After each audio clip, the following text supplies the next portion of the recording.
ബുക്കിനെ അതിന്റെ കവർ കണ്ട് ജഡ്ജ് ചെയ്യരുതെന്നല്ല പറയണേ. ഈ പറയണ ഒരു കാരണമുണ്ട്, ഞാൻ പറഞ്ഞുതരാം. ഹായ് ഹലോ എല്ലാവർക്കും നമസ്കാരം. വെൽക്കം ടു റോസസ് ടോക്കസ്ട്രീ. എനിക്ക് തോന്നുന്നു ജനുവരി കഴിഞ്ഞിട്ട് ഞാൻ ഇപ്പോഴാണ് ഒരു വോയിസ് ഓവർ യൂട്യൂബ് ഷോട്ട് ചെയ്യണത്. അതിന് കാരണമുണ്ട്, ലൈഫിൽ കുറെ കാര്യങ്ങളൊക്കെ നടന്ന് കുറെ വിശേഷങ്ങളൊക്കെ നിങ്ങളുടെ അടുത്ത് പറയാനുണ്ട്. അടുത്ത വ്ളോഗിലൊക്കെ ആയിട്ട് ഡീറ്റെയിൽ ആയിട്ട് പറഞ്ഞുതരാം. അതൊക്കെ പോട്ടെ, നമുക്കിന്ന് വിസയുടെ ആവശ്യത്തിന് വേണ്ടിയിട്ട് ബ്ലഡ് ടെസ്റ്റ് ചെയ്യണമായിരുന്നു. അങ്ങനെ പോയി എടുത്തതാണ് ഈ വീഡിയോ. നമുക്കാണ് ബ്ലഡ് ഒക്കെ ടെസ്റ്റ് ചെയ്ത് അതിന്റെ പരിപാടിയൊക്കെ കഴിഞ്ഞ് കഴിഞ്ഞപ്പോഴേക്കും നല്ലോണം വിശപ്പിന്റെ വെളി വന്നു. പ്രത്യേകിച്ച് നമ്മൾ നാട്ടിൽ പോണതിന്റെ വേറൊരു ദുരുദ്ദേശം കൂടെ ഫുഡ് അടിക്കാന്നുള്ള പരിപാടിയാണല്ലോ.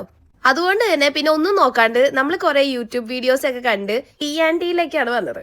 ഇവരുടെ എല്ലാ വീഡിയോസിലും ഇവരുടെ ഷവായിനെ പറ്റിയിട്ടാണ് ഏറ്റവും കൂടുതൽ റെസ്പോൺസ് വന്നിട്ടുണ്ടായിരുന്നത്.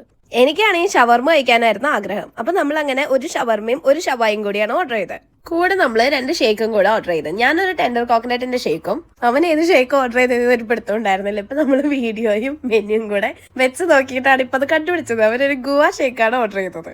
അതൊക്കെ പോട്ടെ, ഷവർമ കഴിച്ചതിന്റെ റിവ്യൂ അറിയില്ലല്ലോ. ഷവർമ ചുമ്മാ അടിപൊളിയായിരുന്നു. അതിന്റെ ഉള്ളിലുള്ള മീറ്റും സംഭവങ്ങളൊക്കെ നല്ല അടിപൊളി എന്ന് പറഞ്ഞാൽ നല്ല ടേസ്റ്റ് ഉണ്ടായിരുന്നു. അപ്പൊ അത് കണ്ടപ്പോഴാണ് നമ്മൾ വിചാരിച്ചത് ഷവായി ഇതിലും അടിപൊളിയായിരിക്കും. ഇനി ഷവായി നമ്മൾ ആദ്യമായിട്ട് കഴിക്കണേന്റെ ആണോ എന്ന് അറിയാൻ പാടില്ല. നമുക്ക് എന്തായാലും അത്ര അങ്ങോട്ട് ഇഷ്ടപ്പെട്ടില്ലായിരുന്നു. എല്ലാവരും ഹൈപ്പൊക്കെ കൊടുത്തു വെച്ചിട്ട് അതിനുള്ളതുണ്ടോ എന്നുള്ളതൊരു ചോദ്യചിഹ്നമാണ്.